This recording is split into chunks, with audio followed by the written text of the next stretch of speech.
안녕하세요. 오늘 딥다이브 주제가 아주 흥미롭습니다. 바로 보글헤드 투자 철학입니다. 시장을 이기려는 그 똑똑한 노력을 멈추고 그냥 시장 전체를 사는 단순한 전략이 왜 결국 승리하는가? 좋습니다. 이 질문에 대한 좀 수학적인 답을 찾아보겠습니다. 네. 그게 사실 이 철학의 가장 큰 차별점이죠. 투자를 누가 더 똑똑한가의 게임이 아니라 누가 비용을 덜 내는가의 싸움으로 본다는 점이요. 대부분 이걸 놓치거든요. 그럼 그 가장 상징적인 원칙부터 시작해 볼까요? 그 건초더미에서 바늘을 찾지 말고 그냥 건초더미를 사라. 네. 저도 이 말을 참 많이 들어봤는데 오늘 자료를 보면서 이게 그냥 비유가 아니라 정말 냉정한 수학이구나 처음 깨달았어요. 네, 맞아요.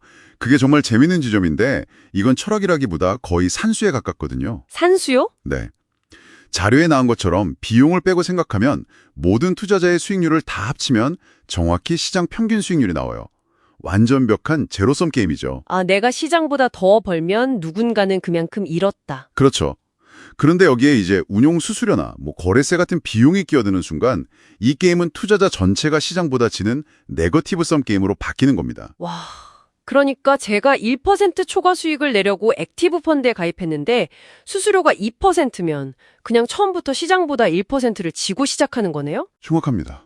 이기기가 거의 불가능한 게임이죠. 이 수수료 부분 시뮬레이션 결과가 정말 충격적이었습니다. 연 2.5% 수수료가 그냥 원금에서만 나가는 게 아니더라고요. 네, 그렇죠. 매년 불어난 제 수익에서도 계속 떼어가는 거잖아요. 네. 30년 뒤 결과를 보니까 이건 펀드 매니저가 제 자산의 절반을 그냥 가져간 거나 마찬가지였어요. 바로 그겁니다. 복리의 마법이 비종의 복리라는 악몽이 되는 순간이죠. 이야. 그래서 보글헤드 철학은 우리가 통제할 수 없는 시장 예측 같은 거 말고요.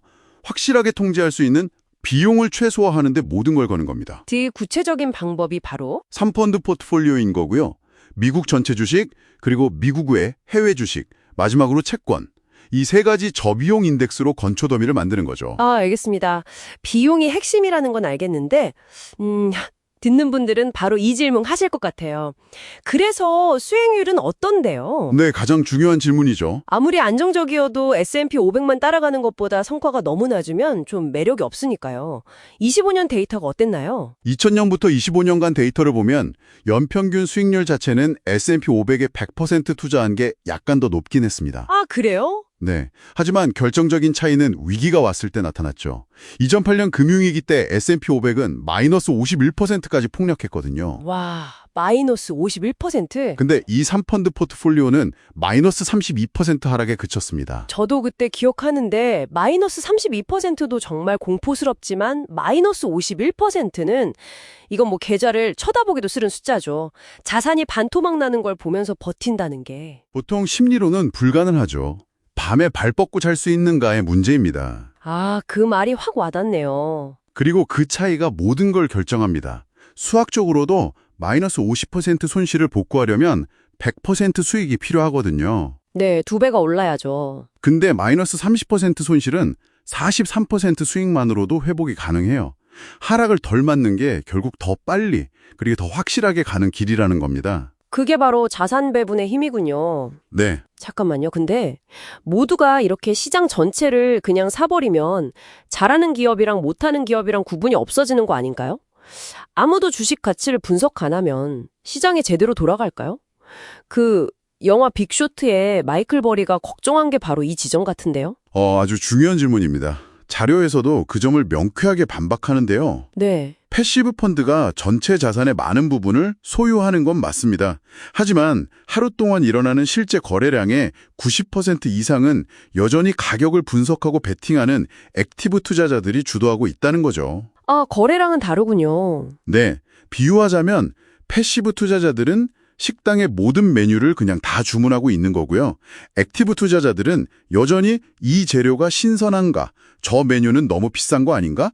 이걸 치열하게 따지면서 메뉴판 가격을 정해주는 역할을 하는 겁니다. 가격 발견 기능은 여전히 살아있다. 이런 뜻이군요. 그렇습니다. 그렇군요.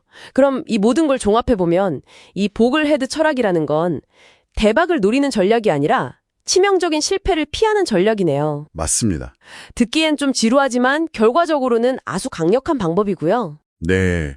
그래서 마지막 원칙인 항로를 유지하라, stay the course가 그토록 강조되는 겁니다. 가장 큰 적은 시장의 변동성이 아니라 아, 그 변동성에 반응하는 우리 자신이군요. 바로 그겁니다.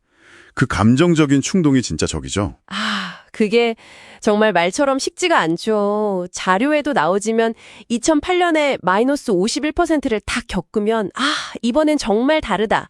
이런 생각이 들 수밖에 없거든요. 그렇죠. 누구나 그렇게 생각합니다. 머리로는 존 보글 말을 믿어도 가슴이 막 패닉셀 버튼을 누르는 거죠.